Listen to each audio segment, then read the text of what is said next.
Bismillahirrahmanirrahim. Assalamualaikum warahmatullahi wabarakatuh. Perkenalkan, nama saya Nuki Puspitasari, nomor induk mahasiswa 2104011011. Saya dari Fakultas Usluhuddin Adab dan Dakwah IAIN Metro dari jurusan Komunikasi Penyiaran Islam. Di sini saya akan mempresentasikan mata kuliah Bahasa Indonesia yang berjudul Diksi atau Pemilihan Kata. Pengertian diksi. Diksi menurut Kamus Besar Bahasa Indonesia berarti pilihan kata yang tepat dan selaras dalam penggunaannya untuk mengungkapkan gagasan sehingga diperoleh efek tertentu. Diksi dapat pula diartikan pilihan kata yang digunakan untuk menyatakan kata-kata yang dipakai untuk mengungkapkan suatu ide atau gagasan, tetapi juga meliputi fraseologi, gaya bahasa, dan ungkapan, di mana fraseologi mencakup persoalan kata-kata dalam pengelompokan atau susunannya, atau yang menyangkut cara-cara yang khusus berbentuk ungkapan-ungkapan. Diksi atau pilihan kata mencakup pengertian kata-kata yang dipakai untuk menyampaikan suatu gagasan, bagaimana membentuk pengelompokan kata-kata yang tepat atau menggunakan ungkapan-ungkapan yang tepat, dan gaya mana yang paling baik digunakan dalam suatu situasi.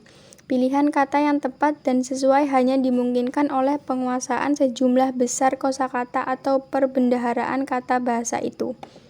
Fungsi diksi. Diksi adalah pilihan kata yang berfungsi untuk mendukung jalan cerita agar lebih runtut mendeskripsikan tokoh, lebih jelas mendeskripsikan latar waktu, latar tempat, dan latar sosial dalam cerita tersebut. Masih banyak lagi fungsi diksi, yaitu 1. Membuat komunikasi menjadi lebih efektif. 2. Menciptakan komunikasi yang baik dan benar. 3. Menciptakan suasana yang tepat. 4. Mencegah perbedaan penafsiran. 5. Mencegah salah pemahaman. 6. Pencapaian target komunikasi lebih efektif. 7. Membentuk wujud ungkapan gagasan yang tepat sehingga menyenangkan penyimak atau pembaca. 8. Menghindari dan mencegah perbedaan persepsi atau interpretasi. 9. Mengefektifkan pencapaian target komunikasi. Menggunakan makna denotatif dan konotatif. Makna denotatif. Pengertian makna denotatif menurut KBBI adalah berkaitan dengan denotasi.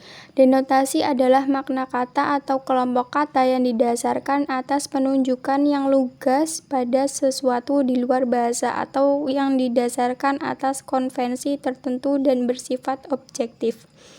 Ciri-ciri makna denotatif adalah 1. Makna denotatif memiliki nama lain yaitu makna lugas karena sifatnya lugas atau literal.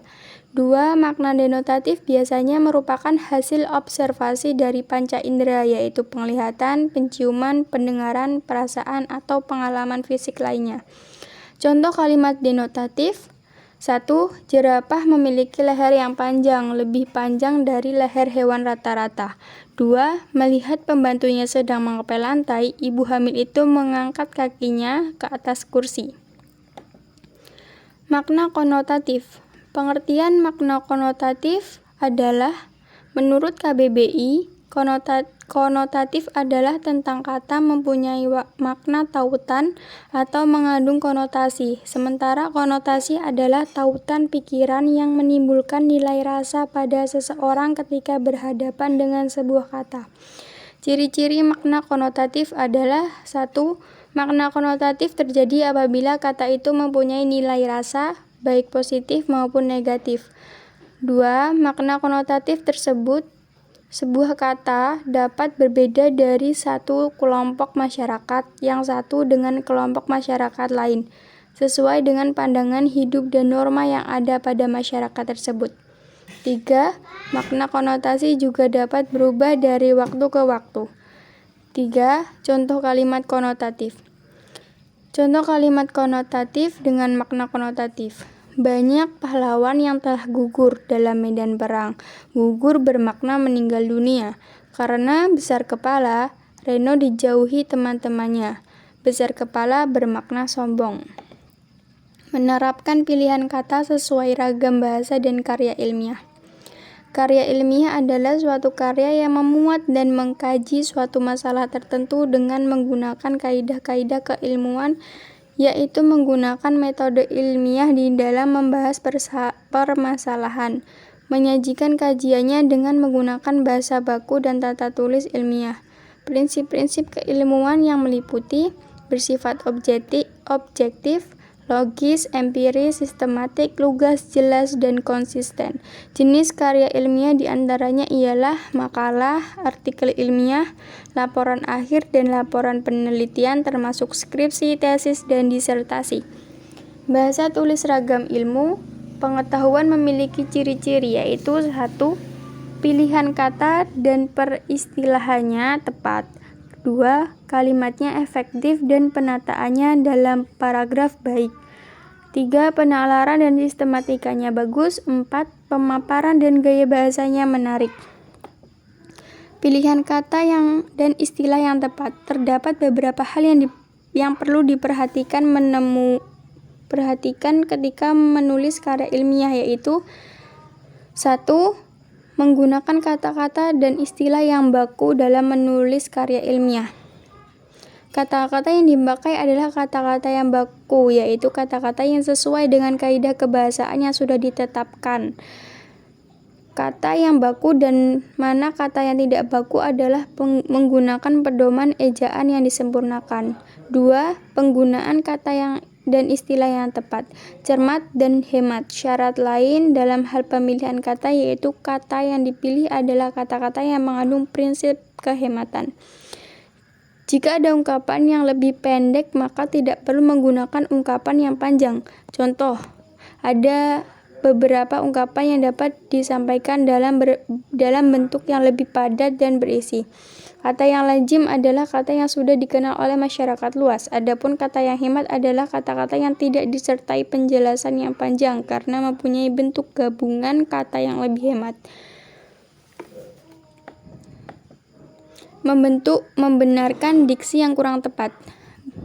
Berikut ini dicantumkan kesalahan dan pembenaran penyusunan karya tulis dikarenakan penggunaan diksi yang tidak tepat dan tidak sesuai dengan kaidah bahasa. Antara lain, kesalahan penulisan kata. Kesalahan penulisan kata akibat dari kekurangan hati-hati dan kekurangan cermatan dalam penulisan kata-kata dalam kalimat. Penulisan kata yang salah cetak harus langsung diperbaiki.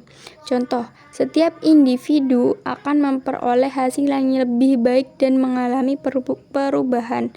Bentuk non-baku. Bentuk bakunya, setiap individu akan memperoleh hasil yang lebih baik dan mengalami perubahan. Sama aja ya. Berikut ini yang kedua, kesalahan pemborosan kata. Kesalahan pemborosan kata terjadi karena kata yang ditulis dalam kalimat sebenarnya tidak berfungsi sebagai pelengkap sehingga tidak perlu ditulis. Upaya perbaikannya harus menghilangkan kata tersebut dalam kalimat. Contoh, dari siswa banyak yang mengalami kesulitan belajar matematika. Bentuk non-baku. Banyak siswa yang mengalami kesulitan belajar matematika. Bentuk bakunya. 3. Kesalahan kata berpasangan. Contohnya, baik kelompok satu ataupun kelompok yang lain berdiskusi untuk memberi tanggapan tentang materi luas lingkaran. Bentuk non-baku. Bentuk bakunya, baik kelompok satu maupun kelompok yang lain berdiskusi untuk memberi tanggapan tentang materi luas lingkaran.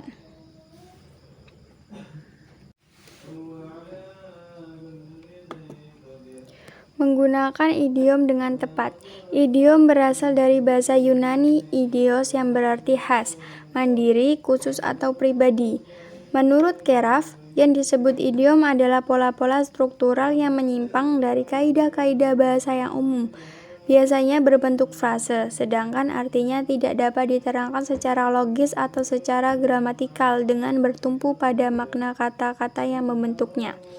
Tujuan penggunaan idiom atau ungkapan itu agar pendengar atau pembaca merasa lebih tertarik terhadap apa yang didengar atau dibacanya. Idiom pada dasarnya seringkali digunakan oleh penutur bahasa dalam berkomunikasi dengan masyarakat luas.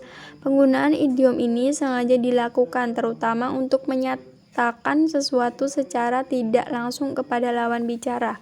Hanya dengan masyarakat di luar konteks, kata yang lebih mudah dicerna dan dimengerti oleh pendengar tanpa adanya kesalahan persepsi antara penutur atau petutur. Misalnya, kata pencuri lebih halus kedengarannya bila menggunakan kata panjang tangan. Salah satu bagian idiom yaitu ungkapan tetap. Ungkapan tetap merupakan pasangan kata yang teradat yang pemakaiannya tidak boleh dipisahkan dengan kata-kata yang mengikutinya.